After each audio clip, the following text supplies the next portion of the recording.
California is welcome and recognized for 5 minutes. Thank you. I think it's critical that we get capital to small business.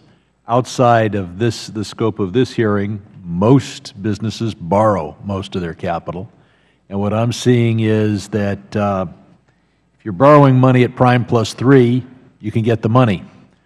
If you want to borrow money at 33% annual, well, there's an advertisement every few minutes about how you get your money the next day.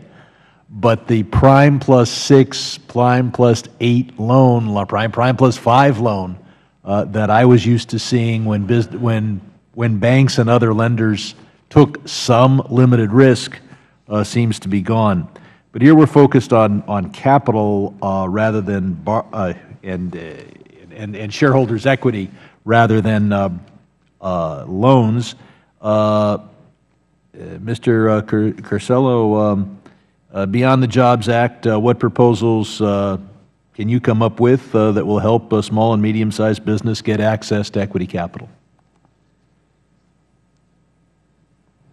And perhaps others would have a comment as well.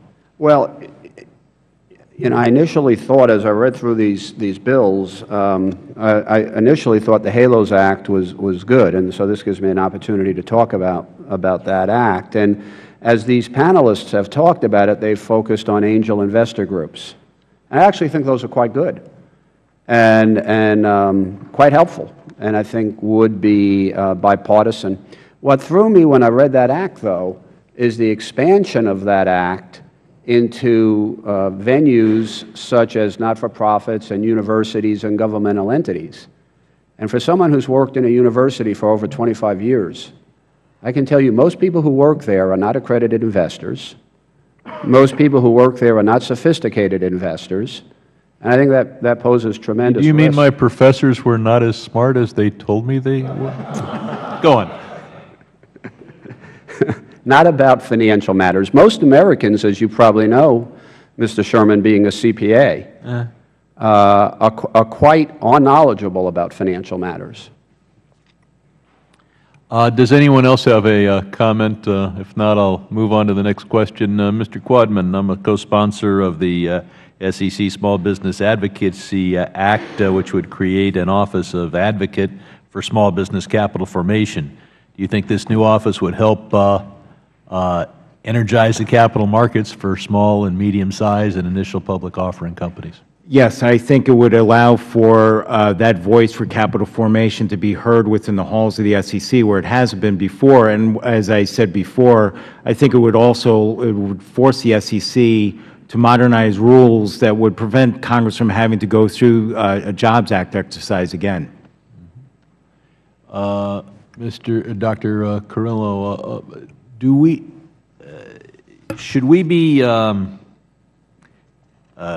providing additional exemptions from Section 404, I believe it's 404B, dealing with reporting on a company's internal controls? I know this is a cost for some companies, and it seems like an unwarranted cost, except when it discloses a problem. Right.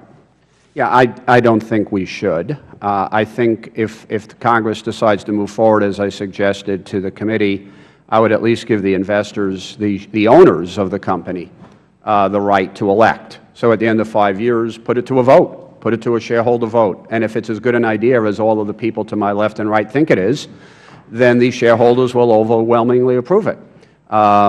I do think that 404 has produced tremendous benefits. There is a lot of research, not just in the Academy.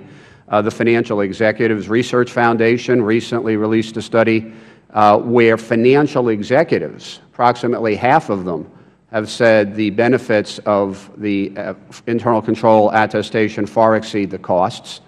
Again, it was put in place because of problems with financial reporting, restatements, fraud. And when that happens, confidence in the capital markets evaporates and capital dries up. So if we're concerned about capital formation, don't lose sight of that other side.